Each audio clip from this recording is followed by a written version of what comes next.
الرحیم والشمس تجری لمستقر لها صدق اللہ مولانا العظیم وبلغنا رسوله النبی الأمی الکریم ونحن على ذلك لمن الشاہدین والشاکرین والحمد للہ رب العالمین۔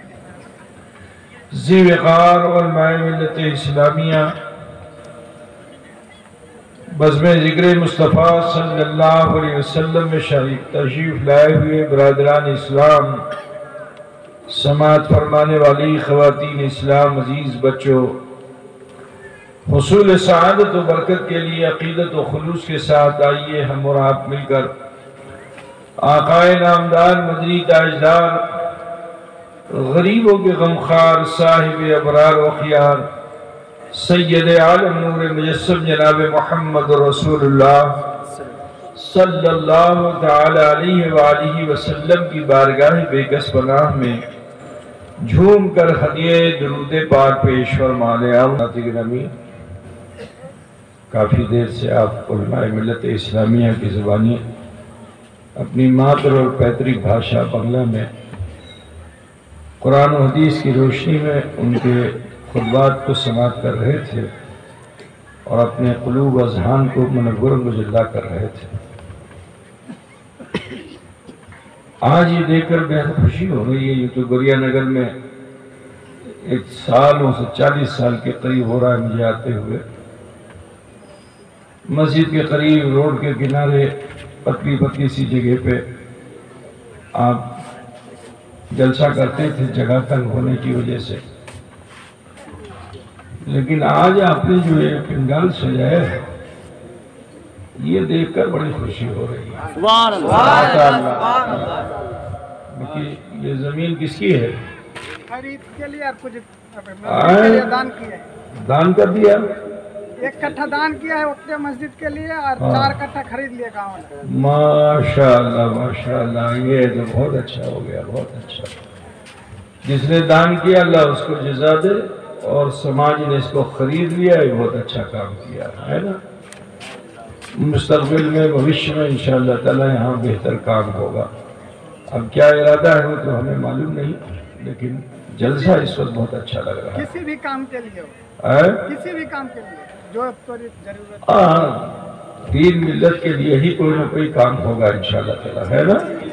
تو دعا کرتے ہیں کہ اللہ تعالیٰ آپ لوگوں کو اور انتی دے، اور ترقی دے، اور کامیابی دے، اور دین کا یہ جذبہ سلامت رہے، اور اسی حوصلے کے ساتھ آپ لوگ مل کر محبت کے ساتھ دین کا کام کرتے رہیے۔ اللہ تعالیٰ آپ سب کو بہت جزا عطا فرمائے، بہت اجر عطا فرمائے۔ آپ لوگوں کو یہاں اچھا لگ رہا ہے نا؟ ہم کو تو بہت اچھا لگ رہا ہے اس وقت، ہے نا۔ بہت دل سے دعا ہے آپ لوگوں کے لیے کہ آپ لوگوں نے یہ ایک بڑا کام کیا۔ اللہ تعالیٰ آپ سب کو اس کا اجر عطا فرمائے گا انشاءاللہ تعالیٰ۔ بہرحال وقت بھی کافی ہو چکا ہے، تو تھوڑی دیر اگر آپ اجازت دیں تو میں بھی کچھ بیان کر دوں۔ کی سنبین بڑی جاوین کی بولبین کتو والی سنبین نہ ہاتھ تو لے بولو نا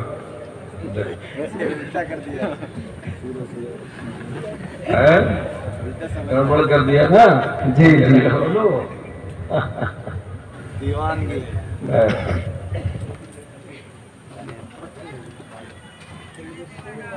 میں نے جس آیت کریمہ کے ایک انش کی تلاوت کی ہے، پوری آیت کریمہ نہیں پڑھی ہے، آدھی کریمہ پڑھی ہے، ٹھیک ہے۔ اللہ رب العزت ارشاد فرماتا ہے والشمس تجری لمستقر لہا، اور سورج اپنے مستقر پر تیر رہا ہے۔ اللہ تعالی قادر مطلق ہے، یہ اس کی قدرت کے اس نے لفظ کن کا اعلان کیا،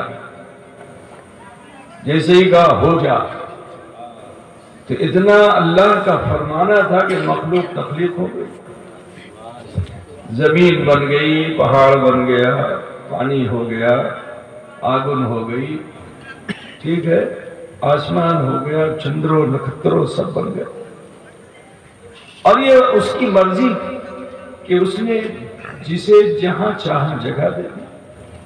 اگر وہ چاہتا تو پرتھوی آسمان پہ ہوتی اور سورج زمین پہ ہوتا ہے نا. یہ تو اس کی مرضی ہے کہ اس نے جس مخلوق کو جہاں چاہا جگہ دی.